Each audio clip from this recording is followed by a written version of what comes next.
From Illinois Public Media, this is the 21st Show. I'm Brian Mackey. This fall, Illinois voters in at least another 6 counties are going to be asked whether they support the idea of partition, that is, Illinois becoming 2 states. There are multiple groups pursuing this idea. The one calling itself New Illinois, tagline, Leave Illinois Without Moving, they want to slice off Cook County, which I guess would remain Old Illinois. Then the other 101 counties, from Lake Winnebago and Joe Davies in the north to Alexander, Pulaski, and Massac in the south, they would make up New Illinois. We've talked with this group and others in the movement in the past, but this year they're getting national attention, and that's thanks in part to the work of reporter Connor Town O'Neill. He's been filing stories for NPR as part of their broader America 250 coverage. That includes a feature on All Things Considered and a full half-hour episode of the Sunday Story podcast just this past weekend. O'Neill's experience at NPR also includes the podcast White Lies, season 1 of which was a Pulitzer Prize finalist. Connor Town O'Neill joins us today in studio in Urbana. Connor, welcome to the 21st Show. Thanks for being here. Hey, Brian. Good to be with you. Before we get into it, I do want to mention we asked members of our texting group about that. You can join us by going to our website, 21stshow.org. We've got instructions there. Brandy in Urbana says, I'll vote against splitting Illinois off from Chicago. We don't generate enough tax revenue downstate to support ourselves. I'm also grateful for the progressive pull big cities provide. I'm a proud Illinoisan, and I do think Springfield is responsive to downstate needs. It seems like those who think otherwise wouldn't be happy either way on many issues. On the other hand, Tom in Elburn says, I think it's a great idea. The Democrats have control over the entirety of the state due to extreme gerrymandering. They do not represent the opinions and values of the rest of the state. They've ruined Illinois financially and continue to create deficits despite innumerable tax increases. I'm all for the division of Illinois into 2 states. You can join the conversation today at 800-222-9455. We're on this topic for the first half of the show.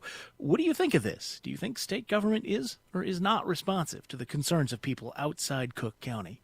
And if you get the chance, if you're in one of these counties, will you vote for or against? 800-222-9455 is the number. 800-222-9455. All right, Connor, let's start with some background. Talk a little bit more about what is motivating this push for partition.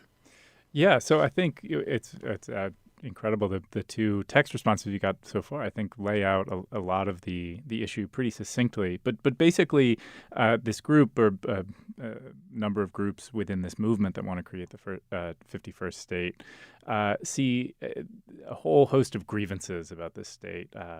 Tyrannically high taxes, what they see as tyrannically high taxes, what they allege are unconstitutional gun laws, and they look at this, Democratic supermajority wielded by Democrats in the state legislature as serving urban needs, Chicago needs. One of the things that people are most exercised about, the thing that gets mentioned time and again, is the gas tax, which Illinois has one of the highest gas taxes in the nation.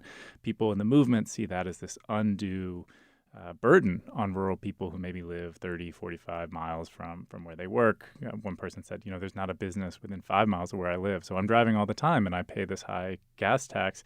And then to compound that, they say, the state is using proceeds from that gas tax to subsidize the CTA in Chicago. And so they point to that as this emblematic issue that the state is set up in such a way that it benefits people in the city and doesn't serve the interests of folks in the rural counties. So I think that gives it as a nice sort of nutshell of the issue. Yeah. Go ahead. Oh, now, the question then, of course, as I think Brandy got at when she texted in is, does something like that, does that issue warrant creating a whole other state and grappling with the issues like funding a new state? That's to be determined, but that's the real tension in the issue right now, I think. Yeah, we got another text message on this point. Steve in Mattoon says, it's the stupidest idea that's ever come out of the southern half of the state, which ironically, I think one of the organizers says this is from the northern half of the state, the very north part of the state, but I digress.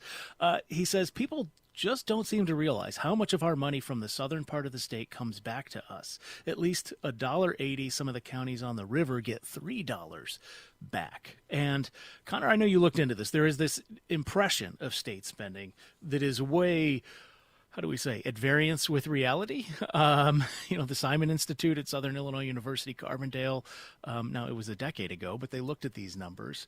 And, you think of where the miles and miles of roads are, the universities, state parks, prisons, it's all downstate, mostly. And that means a lot of state infrastructure money, for example, goes there. How do people in this movement reckon with that? That's right. That study from the Paul Simon Institute gets brought up time and again, and really exercises people in the movement, because you're right. As that study lays out, it's almost $3 in return in state services, like the ones you laid out: parks, universities, roads. For every dollar that they're taxed, they get almost up to $3 in the southern portion of the state in state services. Now, leaders in the New Illinois movement push back on that, though, because they say they quibble with the numbers and how it works, and I don't think we need to get into that. But if you just take it at face value, what those numbers say, they push back and say, look, that's the state as it's construed now. If we have our own way, which really I think they mean if you give us our own state, we're going to totally change how the state runs, how the state is taxed, what kind of business regulations are here. They look at people leaving the state, businesses leaving the state, and they say, look, if we lower our taxes and we create a more business-friendly environment here, people are going to stay, businesses are going to stay, businesses might even relocate here, sort of the Florida playbook in some ways. And that's going to totally change how the state is taxed and what kind of return downstate gets. So it's a sort of they want to render the Paul Simon study and those tax figures moot, because they say, look, that's how it's construed now, but we could change all of that and have a more business-friendly kind of state. I think it's interesting that their dividing line is Cook County, right? Not Chicago, not what we think of as Chicagoland, which classically includes Lake, McHenry, Kane, DuPage, and Will counties, the collar counties. And now I think you could even argue Kendall and Grundy. There's been so much exurban sprawl that they're part of the Metroplex as well. You're an experienced radio and podcast producer, so numbers are bad on the radio, but I'm going to try anyway here. Yeah. Illinois has 12.7 million people. Cook County is 5.2 million. So New Illinois without Cook County would be 7.5. It would be a bigger state, actually, if you leave the collars in. And we'd instead of being the sixth most populous state, we'd be 14th, which is like Arizona, Tennessee, in that range. If you actually keep the population center together, right, which I know no one is asking for, but Cook and the collars, they would still be 8 million people. Downstate would be 4.3, which is like Kentucky, Oregon level. Talk about how they reckon with where they put this dividing line, right, and the idea that because something I've struggled with in this is that the suburban counties have trended blue as well. I'm not sure it would deliver the results they're thinking and expecting. Yeah, it's a good question, and where that line gets drawn has changed over time. There's a downstate rep, Brad Halbrook, who represents Shelbyville. He's the person who introduces the legislation to try and get this to happen, because just to back up for this to actually happen, the Constitution does lay out a mechanism for starting a new state out of territory in an existing state, and you need the state legislature's approval, and then the U.S. Congress as well. And so there is a rep who's I think he's on the executive committee of New Illinois, Representative Halbrook. He's introduced legislation to try and get the mechanics of this actually going. And the first time he introduced the bill, it was just Chicago. They've now, the most recent, he introduced the bill again in the most recent legislative session, and now it's construed as the 101 counties, not including Cook County. And I think part of that just has to do with the continuity of going county by county. The ballot referendums work county by county. So the real proof of concept that they have for this as a movement comes from these ballot referendas that are working county by county. And then, not to get into the whole worse than numbers, bureaucratic stuff on the radio, but how counties would switch over and start a new state. Leaders in the movement understand the logistics of that to be a little bit easier if you go county by county. So they say, all right, Chicago, we really want to leave Chicago, but maybe easier to leave a whole county than just a city. Well, you mentioned these referendum. These are advisory. Yes. What kind of success or failure have they had so far? It's been success across the board. Since 2020, the Illinois separation referendum, which is another group within this movement, they've put this advisory question on the ballot in 33 counties, and every single county has voted yes, often overwhelmingly so. I think it's an average of 70%, sometimes upward of 80%. Now, a lot of these are rural counties. Moultrie County, pretty small county, but Iroquois County, pretty big, closer to Chicago, and Madison County, over by St. Louis, something like 250,000 people live in that county. They voted yes.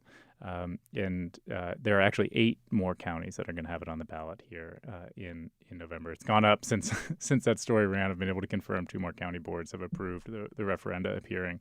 So 8 more counties, perhaps up to 11. The deadline for getting the referendum on the ballot is in August. So if 11 happen, that puts the number up to 44. So by the end of the year, nearly half the counties in the state anyway, could have voted on this.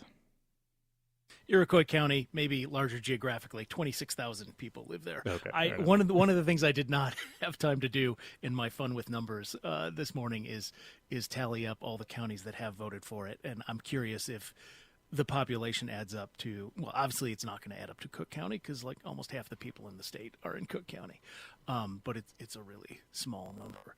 One of the questions that came up too in the text messages from people is the idea of sour grapes, and I wonder, is this really just a movement of partisans, Republicans dejected over the fact that a majority of Illinoisans vote for Democratic politicians? I think that's definitely in there. You mentioned some of these stories that I've been running as a part of the NPR package about the 250th anniversary of the Declaration of Independence. Leaders in the movement really talk about themselves in terms of the Declaration of Independence, take inspiration from the Declaration of Independence, allege that this is taxation without representation, have actually officially, formally declared independence from Cook County. And like the Founding Fathers in their declaration, they have a list of grievances. So there are, grievances, and they talk about them, capital G grievances. And so, yeah, I think that sense of grievances is definitely a part of it here. And I think part of that has to do, talking with a lot of people in the movement, they feel this deep connection to this place. One of the people I talked to lives in a house that his great-grandfather built. Another lives in, on family land, homes that their fathers have built. They feel this connection to the place, but then they look at how the state is run politically. They don't see their politics represented in it. They feel completely shut out from affecting the kinds of changes that they'd like to see in this place. And yet at the same time, they feel this deep connection to the place. And I think that fuels a lot of that grievance. I'm going to share another couple of messages from listeners here. Julie in Bettendorf gets at some of those ideas of cultural differences and grievance. I guess she doesn't use that word. She says, separating Illinois is not a productive idea. I believe it stemmed from the vast differences between local culture in Chicago and that of downstate. But show me a state that doesn't have that between their big cities and the more suburban or rural areas. I think trying to separate them is selfish and naive. Separating the two won't magically create more resources or funds for one or the other. It's very much an I versus them and is a cop-out to working together and building community. We are the land of Lincoln. We belong together. And we also heard from Terry in the Quad Cities, who says downstate Illinois was primarily responsible for causing the graduated income tax to fail. And I'll just interject here. This was a constitutional amendment that the governor supported some years ago, although it failed to get the necessary supermajority to actually make it into the Constitution. Terry continues, it would have shifted more of the tax burden only to higher income people. Where are they located? Chicago and the suburbs. So if tax was their problem, why did they not shift it northward? I don't know if you have a response to either of those or how the movement has responded to those sort of critiques. Yeah, I do think there is I spoke to expert on secession movements, Kenneth Owen, who's a history professor at University of Illinois Springfield. And he talked a lot about how often, traditionally, in other secession movements that he's looked at, often the threat of secession can kind of be a way of renegotiating a social contract in the state. He pointed to earlier movement in Illinois, Forgotonia, where western counties in western Illinois were feeling neglected by the state and created a secession movement. They called it Forgotonia. And that instigated a bunch of public works projects and roads projects specifically in the western part of the state in the late 70s that addressed some of those issues. And so Dr. Owen thinks about this idea that, you're unhappy about specific things. You feel like you don't have any recourse. And so if you threaten secession, that can start a new kind of conversation and get things moving to some kind of compromise, or as he puts it, a renegotiation of the social contract, try and bridge some of these urban and rural differences. Now, the issue, though, is that let me actually. I'm sorry, I'm going to interrupt you divided. because we need to pause here, Sure. And we'll come back to that. Forgotonia, some very nice highways, not super well traveled, I will say, even to this day in Western Illinois. But that's something we can continue this thread after a break. We're talking with Connor Town O'Neill, writer, reporter, producer. You've heard his work producing the White Lies podcast for NPR, and he has been reporting on the New Illinois movement. You can join us 800-222-9455. This is the 21st show. We'll be right back.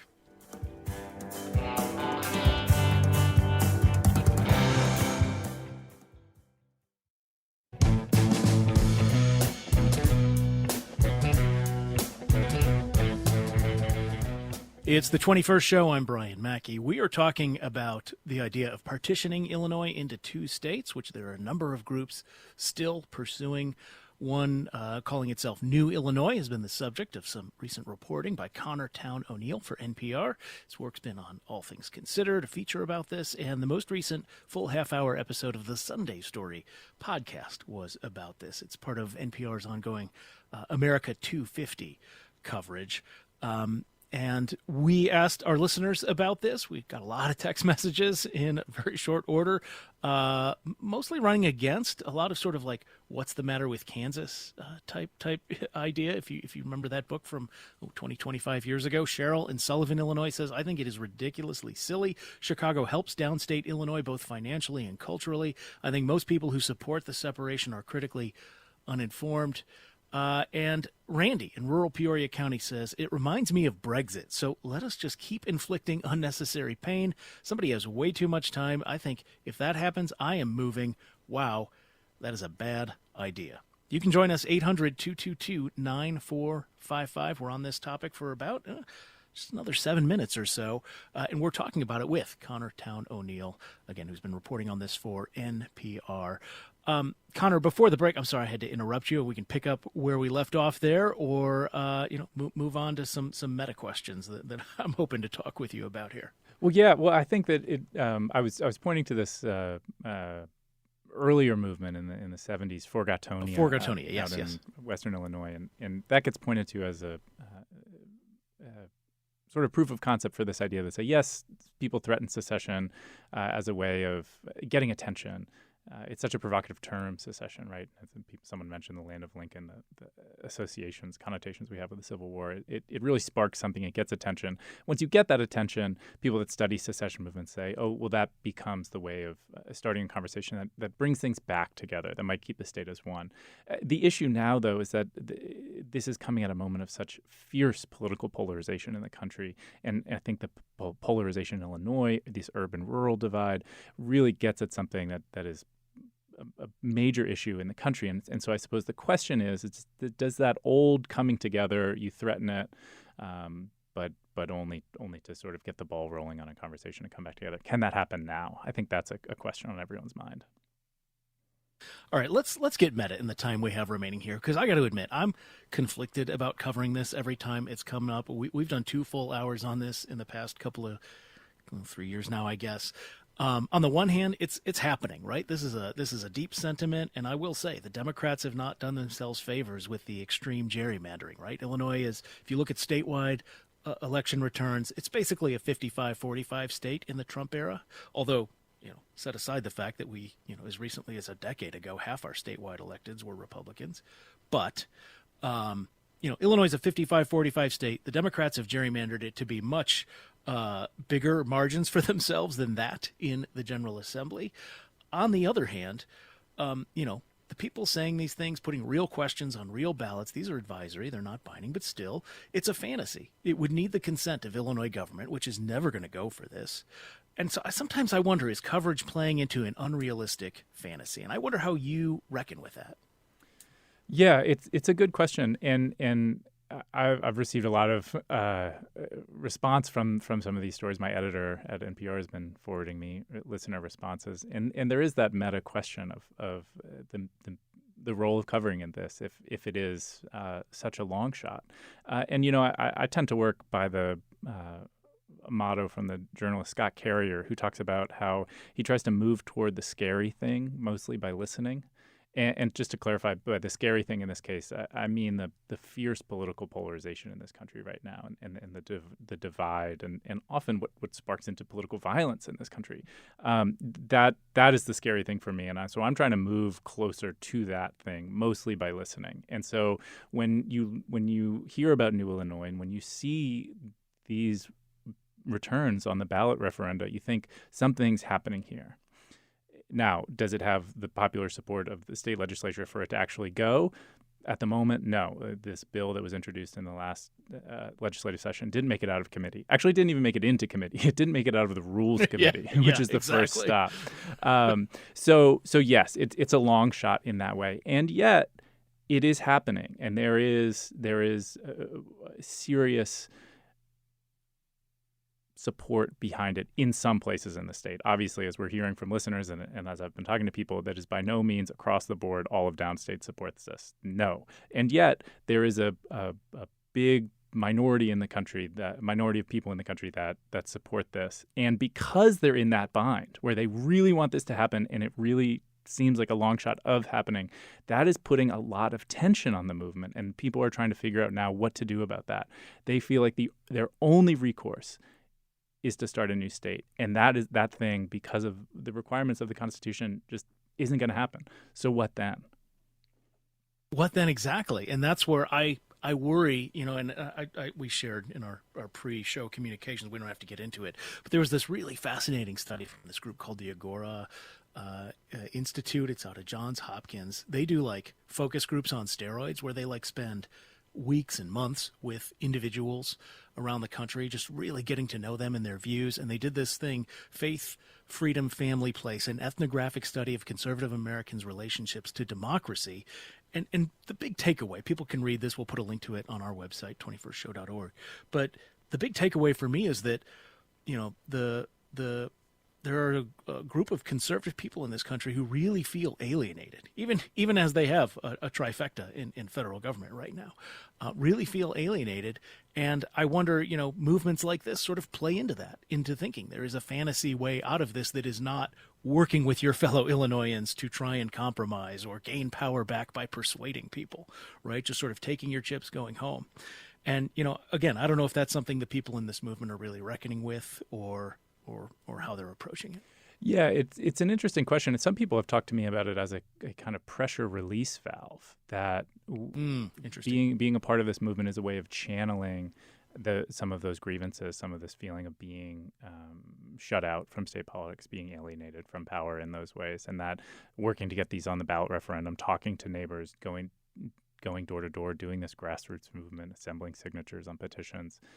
That's a way of channeling that frustration into the political process. Now, people might disagree about how productive that specific process of our politics is, but they're engaged and they're getting out there and they're attempting to follow what the Constitution lays out, what the state laws laid out, how county boards work. I mean, in some ways, this is an education in civics. Getting spun up on this story is learning a whole lot about county procedures, state procedures, federal procedures, the Constitution, the Declaration of Independence.